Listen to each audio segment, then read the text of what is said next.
What's up, everybody? It's your boy Doody back again with another video, and this time we're taking a look at our boy DSP's daily rap video after his $13 Oblivion playthrough last night, which was just utter boring trash. Like always, nothing new. I'm not sure why he's still playing this game. I mean, of all games to wage quit, this is definitely the one that he should consider just dropping like a bag of dirt. But he doesn't. I guess he likes to chill, positive fun with his dent heads. I don't know. Anyway, our boy Phil here is going to talk about a couple things, mainly the side scroller podcast that he's coming on.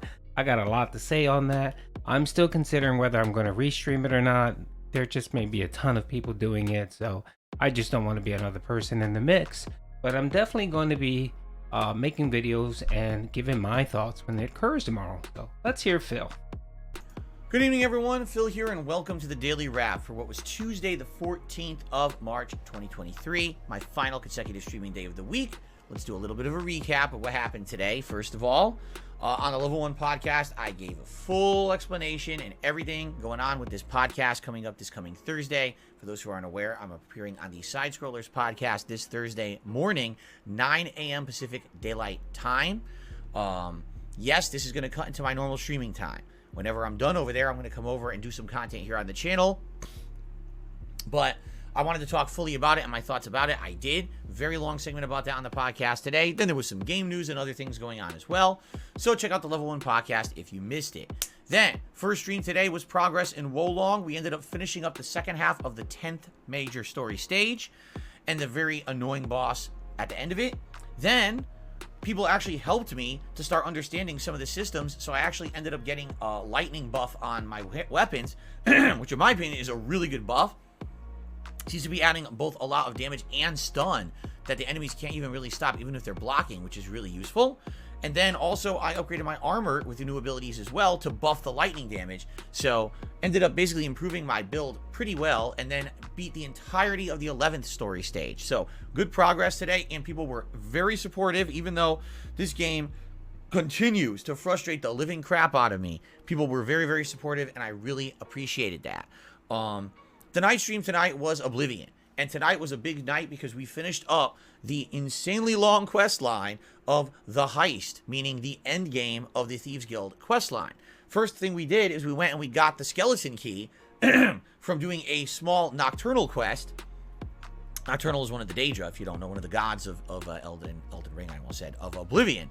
So after getting the skeleton key, actually pulling off this giant heist was... Yeah, no one cares about Oblivion, but I do want to touch on Wulong. So yes, the dents did come out. A couple of the whales did drop some money. Lisa Lou and one other dent dropped like 70 or 80 bucks, getting Phil to about 100 and I think $30 or something like that.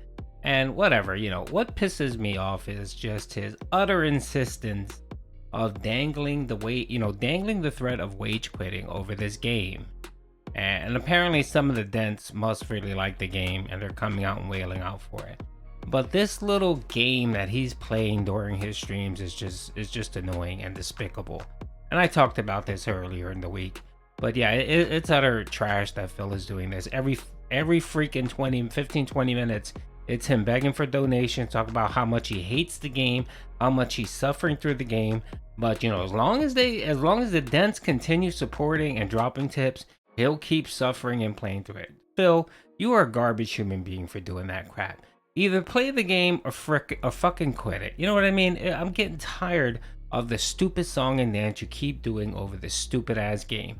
And we all know what the game is, Phil. We know that you're essentially trying to milk this game until you can no longer milk it. Until the dents say, okay, enough, we're tired of forking out $130, $150 every game playing for this, because you're sitting there threatening to quit it. You are despicable. You just piss me off. And then when people sit here, you know, when you sit there in your snort fort and you try to think to yourselves, man, I don't understand why people despise me or hate me, or why do I get so much hate, or why can't I simply be on the Side Scroller podcast without any aggravation or any trouble? This is why, Phil. This is exactly why. You're a scummy human being. And I use human being in air quotes, and I use it lightly because you're just utter trash. Just simply doing this, and everyone knows what you're trying to do, and just milking it. And you sit there and you say, I don't beg anymore. Yes, you do, Phil. You beg all the time. And what you've done now is you find alternative begs now. So you simply don't come out and say, oh, guys, I need support. Guys, the two big bills are coming out. Guys, you don't do that anymore.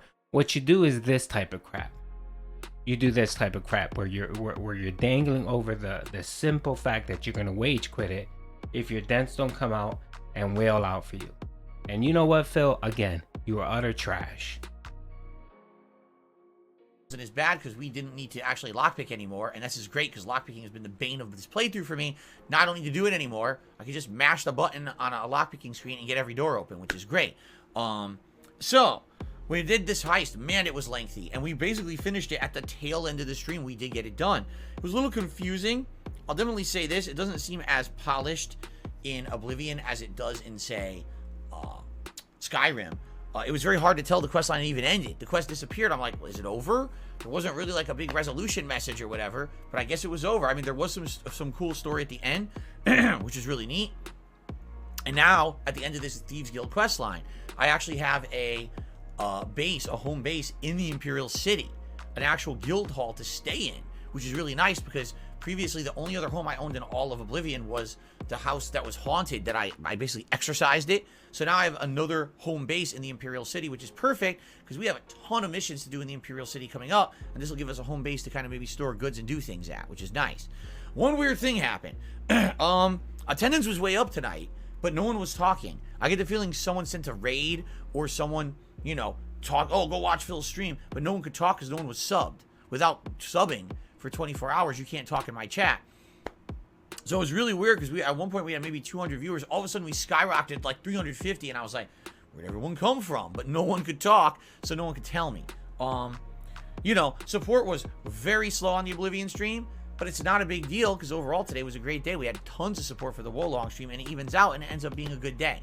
So that's what it's all about. Because I have a good stream on one game, it evens out for the fact that not every stream can be a great support stream, and it was perfectly fine, and I had a great time.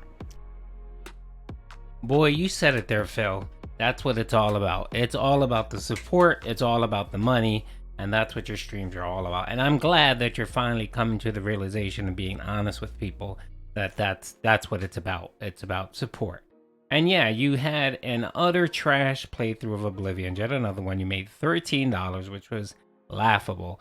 And it's because it's boring. Now, those other additional 100 viewers that were there, they were either probably trolls or they were probably bots. We know you have a long history of having your channel botted. There could have been something where someone, you know, where your channel was botted because somebody was going to drop maybe a member bomb and something happened where it just didn't work out. So that's probably what happened. Or again, you know, it's probably people from the Side Scrollers podcast that now they know that you're going to be on the show. They probably figured, oh, let's check out his streams and see, you know, what Phil is all about. And I find that funny because they probably, you know, jumped on this Oblivion playthrough and saw how much utter trash your streams are and how much you beg and also how boring it is. It's just dull and boring. You had what, 350 people there? Because, you know, you figure you had about 180 people. And it was just boring trash. And again, you're playing, how old is Oblivion? Really, how old is Oblivion? And that's why I feel it's important that you stay up and play kind of more modern, newer games, because you never know who's going to stop by to check out your podcast, Phil. That's why, you know, and I've pointed that out several times, it's critical that you play some of the newer games, even if you don't like it or whatever, or even if you have to fork out money, or even if you may lose money because, well, you never lose money, but you don't get the tips that you want. You still play it because you can bring in a newer audience. People see it like, oh, he's playing the newer games. Maybe I'll give him a shot. But of course, Phil, you know, you won't ever do that because, you know, you're too concerned about spending, you know, $50 or $60 on a game and it just being an utter dud. Anyway. All right, now, I will not be here tomorrow. It's my day off, okay? I'm going to be on this Side Scrollers podcast on Thursday. I hope it goes well for everyone because I know if it goes well, then, you know, things go well. But if it goes bad, and a lot of drama happens and nonsense, then it's bad for all of us, right? I'm going to try my best to do my best and represent myself and our community as well as I can on this show. If you want to watch the show, head over to Side Scroller's YouTube channel, 9 a.m. Pacific time on Thursday. And when the show's done, that's when I'm going to be coming up here on DSP Gaming and doing my own content. I don't know if it's just going to be like a podcast or a Defuses stream, or if it'll be like a gameplay. It could be Hogwarts. I don't know. We got to see how the podcast goes and go from there. All right. I'm actually going to make a separate video just explaining the premise of this podcast so that everyone knows what's going on the channel come Thursday. Okay. Thank you all. Enjoy the gameplay. Have a good day off, a safe day. If you happen to watch my stuff tomorrow when I'm not here, if you could like the videos and leave comments. Yeah, nobody's gonna watch your trash. Anyway, yeah, it's really funny because Phil is starting to sound a little worried and concerned. If you've watched his podcast or watched my videos, I've intersected and cut where he's talking about the podcast, and you can tell he's genuinely worried. He's worried that Craig may really take this seriously and bombard him with questions. And I can foresee the other panelists coming on and talking about some of more of his embarrassing things, especially the lady that's on the podcast. You know, if I can envision her asking Phil a lot of questions about his thoughts on women and Panda Lee and all those things. And I think he's genuinely worried. And, you know, there are questions out there that you can ask that simply Phil saying, I can't answer because, you know, I need to protect my family. Nah, Phil, it doesn't work that way. You know, you answering stuff like, why did you reach out to Panda Lee and onto her Twitter when she was under 18? That's a simple question that you can ask. The timeline is there. Everyone knows that she was 18 when they moved in with each other. So, you know, you need to know someone for a while before you decide to move in with them, right? So, you know, there's a good possibility there that Panda Lee was under the age of 18 when Phil started touching base with her and speaking with her. And there's also questions about Kat. So everybody knows the whole Superwoman story and Kat. So yeah, so I think he's worried. I think he's concerned that, you know, he's going to get hit from all sides. And I hope. And if not, what's going to end up happening is the chat's going to go bonkers. You're going to have trolls come in and spamming stuff because they're going to be pissed off that Craig didn't, you know, take this seriously. I envision that happening. And either way, it should be exciting and fun for us to watch. So hope you guys enjoy the video. Peace out.